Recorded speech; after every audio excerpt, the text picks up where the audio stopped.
¿Qué tal, señores? Buenas noches. Hoy hablaremos en nuestro debate de la subida de las tasas judiciales, una nueva ley del Gobierno que no cuenta con el apoyo de la oposición ni de los agentes de la justicia. Analizaremos con nuestros invitados cómo afectará a los ciudadanos este pago obligatorio para cualquier procedimiento judicial y hablaremos también de los recortes que se esperan en el presupuesto de la Unión Europea y de cómo afectarán a nuestro país. Para terminar, analizaremos cómo afecta a la campaña electoral catalana las acusaciones sobre una supuesta evasión fiscal del presidente Mas. Para hablar de estos temas, hoy nos acompañan en esta mesa de redacción Emilio Lacambra, hostelero. Buenas noches, Emilio. Hola, buenas noches. José Ramón Colel, presidente de la Fundación Educatraffic. Buenas noches. Buenas noches. Y Lola Ester, periodista. Lola, buenas noches, bienvenida. Buenas noches, gracias. Vamos a comenzar hablando del primero de nuestros temas, ese aumento, esa ley de aumento de las tasas judiciales que entrará en vigor dentro de unas pocas semanas. A partir de entonces, todos los ciudadanos que se acerquen a los tribunales para cualquier procedimiento judicial o cualquier tema relacionado con la justicia deberán pagar al menos 100 euros como mínimo por iniciar cualquier procedimiento. ¿Cómo os parece? ¿Qué os parece esta nueva ley, esta reforma de la ley que se va a poner en marcha en unas semanas? ¿Vulnera de alguna manera el derecho de acceso a la justicia por parte de los ciudadanos? Lola. Hombre, más que vulnerar, frena mucho cualquier intento de acceder a la justicia, porque para entendernos enseguida, recurrir una multa de tráfico de 100 euros nos puede costar 200, interponer ese recurso. Luego eso ya da idea de las pretensiones del Ministerio. Gallardón pretende así recaudar más de 300 millones de euros, es decir, que es un buen porcentaje, y el argumento es que hay demasiados pleitos, hay demasiados litigios, y que hay un exceso, hay muchos abusos, porque hay recurrentes que sabiendo que van a perder, siguen recurriendo porque esto es gratis.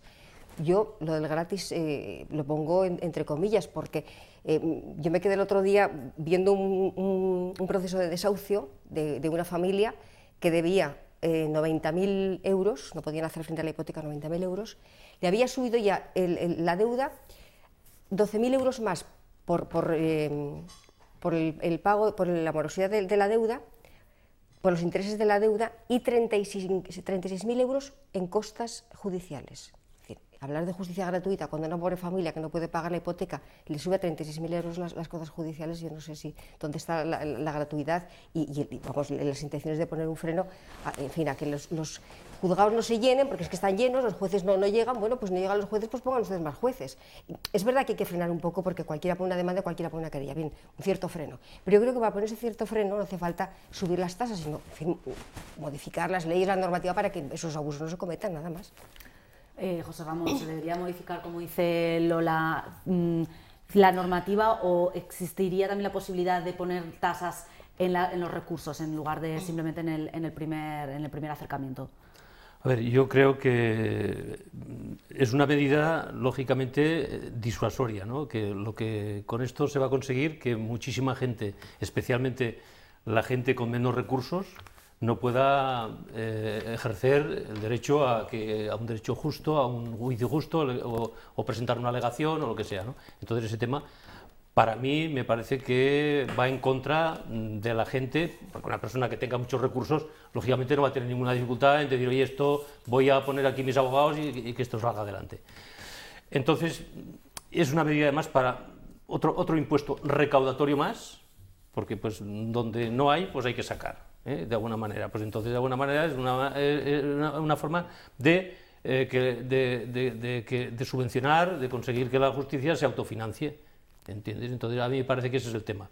Y lógicamente también una medida es de reducir el número de litigios, y por tanto pues que haya menos trabajo y que no tengan que poner más jueces y bueno, pues es un tema, yo creo que ajustar de alguna manera los juicios a los recursos que hay, ¿no?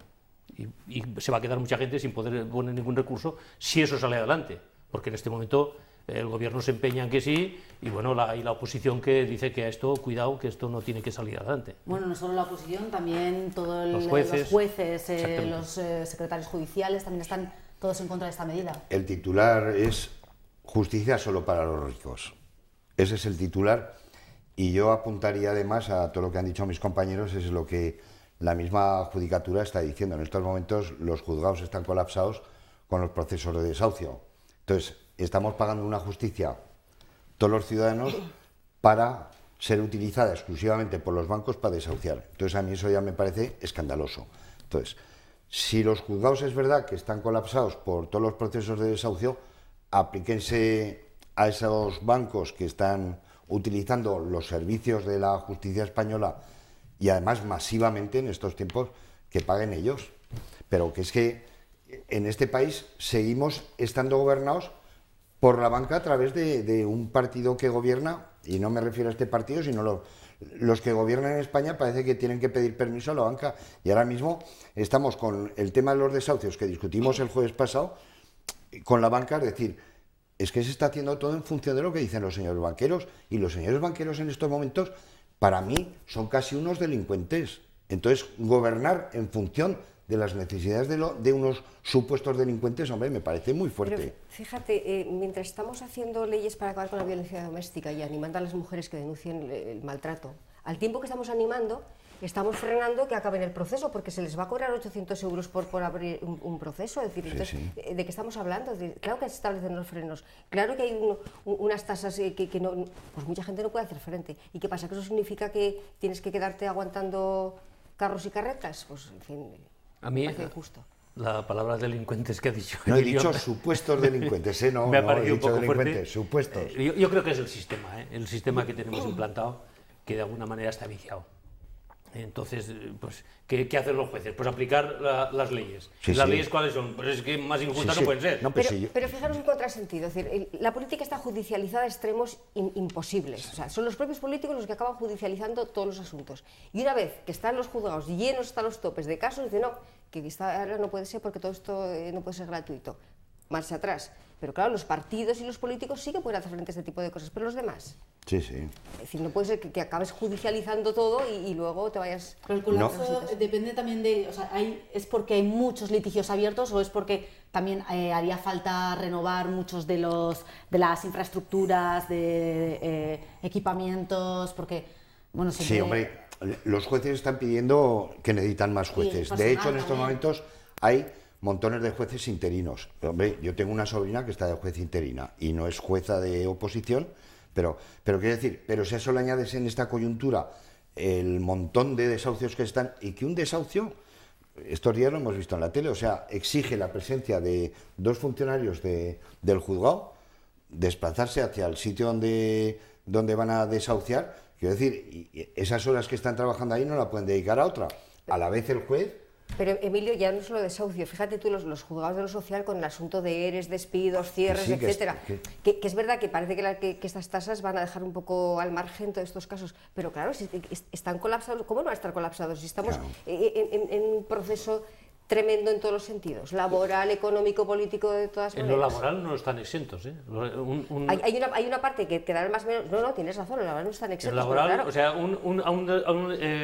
a un trabajador lo despiden, si no está de acuerdo con el trámite que se ha hecho, le puede costar dinero alegar, hacer las alegaciones oportunas. Pero con todo esto, en el momento que un juez no te ve la razón, ya no puedes replicar. Te aguantas, bajas la cabeza y ya está, porque probablemente no podrás responder económicamente a todo el proceso que siga. Sí. Oye, yo no he dicho delincuentes, he dicho supuestos delincuentes.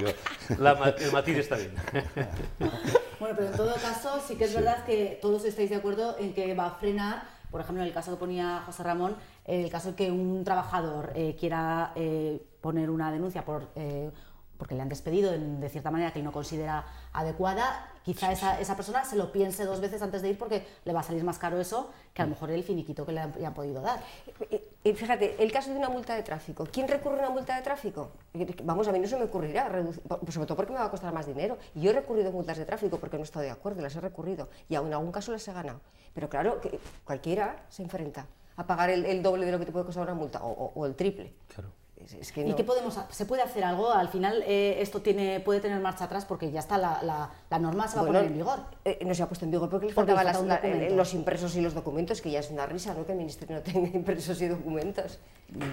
Quiero decir, la presión de los propios jueces no puede... A mí me agradaría que en estos temas y en otros el Gobierno, yo sé que tiene mucha premura en que los ingresos se efectúen, ¿no? Porque es que al final, todo al final es que no hay un euro en ningún sitio y entonces hay que recaudar para que las cosas puedan seguir funcionando, para que los jueces puedan seguir cobrando, normal. Quienes más están protestando la medida son los propios abogados, pero es que claro, los abogados se juegan mucho negocio. También hay que decirlo, porque en el momento que dejen de recurrir o de dejar de llegar a pleitos por tercera vía, pues en fin, dejarán de percibir mucho dinero. Pero yo lo que me asombra es de que se está gobernando en este país sin consultar a los que afecta todo ese tema, sin conocer su opinión, o aun conociéndola, se la saltan a la torera y lo estamos viendo en montones de campos. Es decir, que ahora es un clamor repito otra vez lo de los desahucios, porque creo que es un problema social muy grave, y se sigue dando la espalda a la opinión del país, mayoritariamente. Es decir, yo no creo que en estos momentos, salvo los bancos están interesados en mantener la actual ley. Yo ahora mismo tengo un empleado en mi casa que está pendiente un proceso de desahucio, que le han metido, debe 90.000 euros de un piso y le han metido unas costas de intereses de lo que has dicho tú, 30 y tantos mil euros. Pero ¿cómo se puede soportar eso? Que no puedas pagar 90.000 por una casa y tengas que pagar 36.000 de costas judiciales. Es que esto no se sostiene. Claro, ¿Y todavía vamos a elevar más estas costas? Pues, a mí me parece, estamos viendo unos tiempos de absoluta locura, Unos tiempos difíciles económicamente que podrían agravarse por la situación europea. Ahora mismo hay una reunión estos días en Bruselas en la que se están definiendo los presupuestos de la Unión y los presupuestos que se destinarán, los fondos que se pueden destinar a cada uno de los países. Entre las medidas de las que se está hablando es que los países que están acometiendo serios ajustes para llevar a cabo ese cumplimiento del déficit sean castigados, sean los países que menos fondos reciban en este reparto de presupuestos. Entre ellos estaría España, que podría tener una merma de 20.000 millones de euros en esos fondos. El presidente Rajoy está negociando finalmente para ver a dónde va, al final, en qué queda esos fondos, pero bueno, ¿cómo valoráis este reparto de presupuestos? ¿Cómo nos puede afectar y a qué sectores? Se habla precisamente de la ganadería y de los fondos de la ganadería, agricultura y los fondos de cohesión. Lola. Ahora mismo están en la greña los países en general, y la pelea es de los países ricos contra los pobres, es la más fuerte, ¿no? Porque los ricos, con Alemania a la cabeza, Dinamarca, Reino Unido, Francia, están por la labor de que haya un recorte impresionante. El Consejo ha propuesto un recorte de 80.000 millones y los países ricos pretenden que sean 100.000. Efectivamente, nos supondría pues, unos 20.000 millones menos en agricultura por 7 años, ¿eh? No, es decir, que estamos hablando de un periodo de 7 años. Y en fondos de cohesión se perderían 20.000 millones. Hombre, Rajoy llega con muy pocas fuerzas, es decir, Rajoy es uno de los países pobres, porque a España nos pilla en medio, estamos como estamos y tampoco tenemos tanta voz. Es verdad que tenemos que reclamar que no haya estos recortes, porque ya es lo único que nos falta, que nos llegue un recorte desde Bruselas y que en fin, que no sé cómo vamos a poder sacar cabeza, pero tampoco tiene mucho poder de maniobra Rajoy, salvo dejarse oír. Yo creo que yo confío que riñan mucho. Que la pelea sea potente, sea fuerte, no se pongan de acuerdo, vamos, es un sentimiento, no es otra cosa. Que peleen mucho, que riñan mucho y que prorroguen los presupuestos, porque en ese caso nos vendría bien, que prorrogaran y nos evitaríamos de ese corte, pero bueno, no sé. Porque es que además cada uno mira sus propios intereses. Francia está por la labor de que se recorte. Claro, los ricos dicen, ya está bien de estar aquí dando tanto dinero. Pero al mismo tiempo Francia no quiere que le recorten en agricultura, que es donde se lleva una buena partida, con lo cual es una esquizofrenia tremenda la de los países que están ahí defendiendo su territorio y su corrusco. Pues Ramón, es bueno para España que no se pongan de acuerdo, como dice Lola. A mí solamente me sale un refrán castellano que dice, éramos pocos y parió la abuela. O sea, había pocos recortes y dificultades, y encima ahora nos vienen ahora con que entre el 2014 y el 2020 nos van a recortar 20.000 millones de euros más, ¿no? O sea, esto, pues claro, no podemos más que sentirnos, pues eso, que las cosas no pueden, todavía pueden ir peor de lo que van. Entonces a mí hombre, me gusta de entrada la primera reacción que tuvo el presidente Rajoy cuando dijo esto es inaceptable, ¿no? Pero bueno, una buena... Luego entiendo que está dialogando y está intentando pero como decía Lola, la fuerza que tiene no es demasiado, ¿no? Entonces yo entiendo que este tema es muy complicado, muy difícil y bueno, no sé qué posibilidades tenemos de sacar esto adelante. Este tema me deja preocupado y además preocupado en el sentido de que habrá que hacer más recortes y las políticas de incentivar el empleo y mover el consumo, etcétera, etcétera, pues esto todavía pues a lo mejor repercute mucho menos, ¿no? Entonces la preocupación es alta en este sentido, ¿no?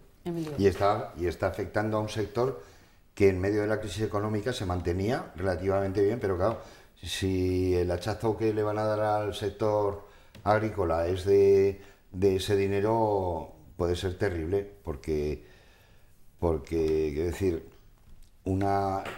llegar a la agricultura, lo que está padeciendo el resto del país, la industria y servicios y tal, es terrible, es terrible. Es que luego no hay que olvidar que en Alemania hay elecciones en 2013 y allí cada uno se está posicionando porque, insisto, los países ricos no quieren que haya, que a los pobres desgraciados del sur, que somos unos vagos y unos viva la Virgen, que no nos llegue más dinero.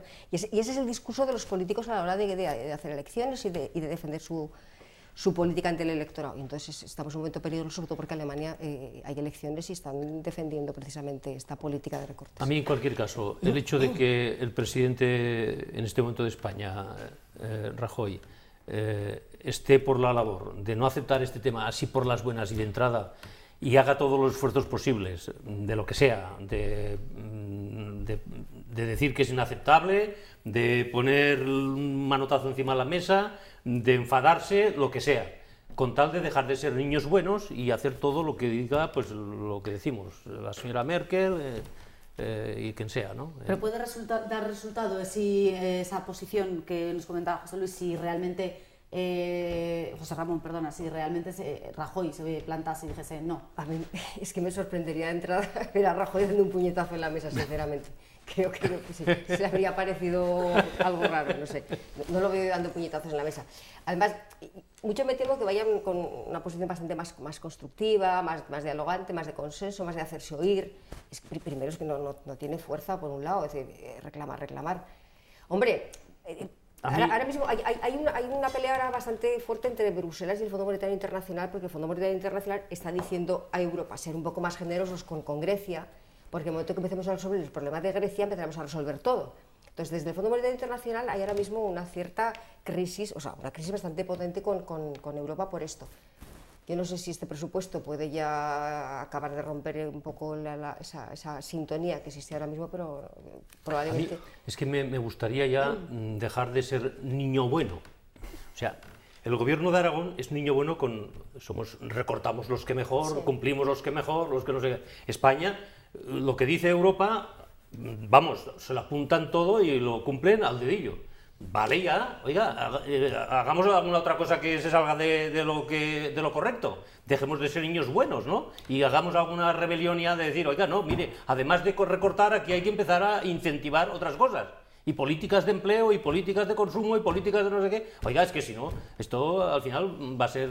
Tenemos que dejar de ser niños buenos, pero no solo Aragón y España, también debería dejar de ser niña buena Europa con los mercados, se debería de plantar en general, ahora que Francia parece que se está viendo arrastrada un poco también por toda la vorágine de la crisis. Sí, pero esto forma parte de lo que se aprobó en Maastricht. Quiero decir que no puede ser niña buena con los mercados porque son ellos los que están mandando, ¿eh? Quiero decir que es el gran capital internacional el que está mandando en Europa, y los que han hecho la Constitución, los que han hecho el Tratado de Maastricht, no se van a tirar piedras a su propio tejado. Yo, para mí, creo que Europa no tiene un liderazgo claro, España tampoco, desde luego Rajoy no es un líder para arrastrar a las masas, pero Europa tampoco, y de hecho la Merkel está más pendiente de las elecciones, y a mí eso me parece monstruoso que alguien esté gobernando en estos momentos un país que es clave para Europa en clave electoral. Me parece algo increíble, o sea, me parece increíble que estemos gobernados en clave electoral, es decir, pensando en unas votaciones que... Es decir, se les llena la boca pidiendo la unidad y tal, y resulta que los que están predicando eso, joder, están gobernando en clave electoral. Una de las primeras medidas que se tomaron cuando comenzó la crisis fue precisamente el poner freno a los paraísos fiscales.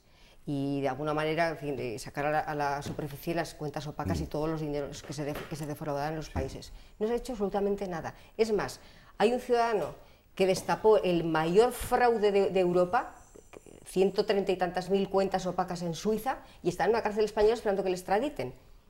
Porque nadie ha hecho caso de esto. Es decir, que todas las medidas que ponen en marcha primero los países, por exigencia de los mercados, vamos a aflorar el dinero negro que está por allí, no han hecho nada. Entonces, claro que tenemos que dar un golpe, lo tenemos que dar nosotros los ciudadanos, estamos ya hasta las narices de que nos estén recortando y poniéndonos el pie en el cuello, ya está bien. Entonces, el golpe lo tenemos que dar los ciudadanos. Yo, desde luego, en los gobernantes no confío en absoluto. Sobre todo después de ver que el Financial Times ha dicho que el ministro de Economía español, de Guindos, es el peor ministro de Europa. Pues está bien preparado. Sí, no, han dicho, habla inglés, lo que pasa es que comunica fatal, no sabe comunicar. Hombre, y tiene un currículum extraordinario. Fue el representante de Lehman Brothers para Europa, para España y Portugal, me parece, ¿no? Sí, sí. Pero, o sea, Emilio, un currículum estupendo, un banco que fue a la quiebra en Estados Unidos y que provocó toda la crisis económica que estamos padeciendo en el mundo. O sea, que su currículum es brillante. Sí, pero como ministro deja que desear, por lo visto. Hombre, y la empresa donde trabajó fue uno de los partícipes de enviarla a la ruina, por la subprime y todo eso. Ahí había una cosa que has dicho, que el liderazgo de Europa... Hombre, si alguien llama aquí a España, por el teléfono, dice, voy a llamar a España, bueno, pues se pone Rajoy, vale, una persona que representa. Pero uno llama a Europa y no se pone nadie. Nadie, es que no hay. Es que no hay nadie que diga... En cualquier caso, hay que una cosa, y cuando digo que habría que dar un golpe encima de la mesa, en el sentido de que somos un país de Europa, integrados y con todos los derechos, y que no se puede romper Europa. No podemos decir, ahora uno se va, no se va nadie, aquí todo el mundo tiene que permanecer. O sea, ¿y por qué? Porque estamos sujetos, entonces no hay ninguna... Entonces, si alguno tiene que rebelarse y decir, señores, hasta aquí hemos llegado, yo no firmo esto ni quiero saber nada de este tema. Bueno, nos queda poquito tiempo. A mí, antes de terminar, sí que me gustaría que valorásemos cómo están yendo las elecciones catalanas con esas acusaciones al presidente Mas de supuestas evasiones fiscales que ha salpicado pues, en los últimos días de campaña electoral catalana. Ahora la última noticia es que la Unidad de Delincuencia Económica niega que exista un borrador que acuse a Mas y a Pujol de estos determinados temas de los que supuestamente se les estaba acusando. ¿Cómo valoráis esta situación y cómo está incidiendo en la campaña? ¿Creéis que ante todo se debería de aclarar todo antes del día de las elecciones? Quedan 2 días, queda muy poco. Yo no sé si se puede... Hombre, el momento que la UDEF ha dicho que no existe ese borrador, de alguna manera clara, pero que no exista un borrador tampoco, que no lo tengan ellos tampoco significa tanto. Hay un hecho que a mí me resulta bastante sospechoso. No sospecho de quienes pueden tener las cuentas, sino de este informe, toda esta maraña. Porque los inspectores de Hacienda, para investigar, hacer un rastreo de fraude fiscal, de empresas y de personas, solamente disponen de 12 meses. A los 12 meses prescribe el asunto y nos dejan investigar más. Mientras que a la policía le permiten hasta 3 años. Razón por la que la mafia esta madrileña, china, en Madrid, ha salido a la superficie porque la investigó la policía. Claro, mientras se investiga, evidentemente no se va dejando rastro. La policía hace de otra manera. Entonces, probablemente no dará nada, probablemente es un bluff.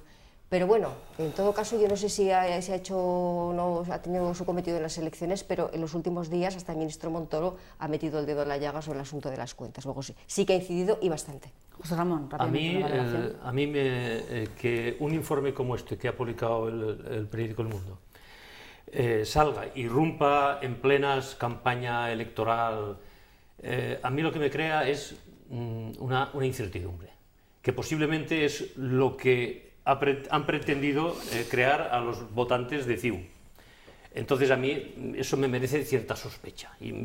Entonces intentar irrumpir de esta manera, de una manera partidista, me deja... Pero eso tiene incidencia en el votante, o sea, en el elector que no va a votar a Mas.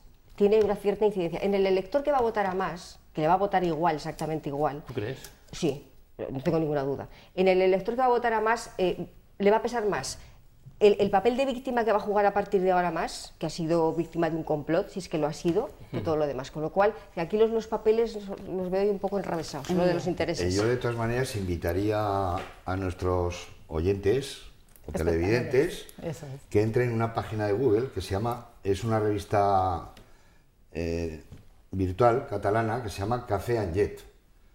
Si entran allí van a ver los chanchullos de un montón de militantes y dirigentes de CiU que han hecho. Algunos delitos no se han podido estoy hablando de delitos, de robos que no se han podido juzgar, bien porque estaban ya prescritos, porque habían transcurrido más de 5 años, y algunos que han sido juzgados y condenados, como el gobierno español les ha indultado, este gobierno y el anterior. Les invito a que entren a esa página, Café and Jet. Lo van a escuchar en castellano. Hay un hecho, y es que el juez que lleva el caso Palau hace unos meses exigió una fianza de 3 millones y pico a Convergencia, precisamente porque había unas acusaciones, había que ver todo ese rastro de comisiones ilegales. Que eso de alguna manera está ahí y el juez está investigando. Bueno, esperemos ante todo que se vayan aclarando las cosas, si es posible, antes del día de las elecciones. Muchas gracias a los tres por habernos acompañado. Nos despedimos. Mañana estaremos de vuelta con todos ustedes a la misma hora. Buenas noches.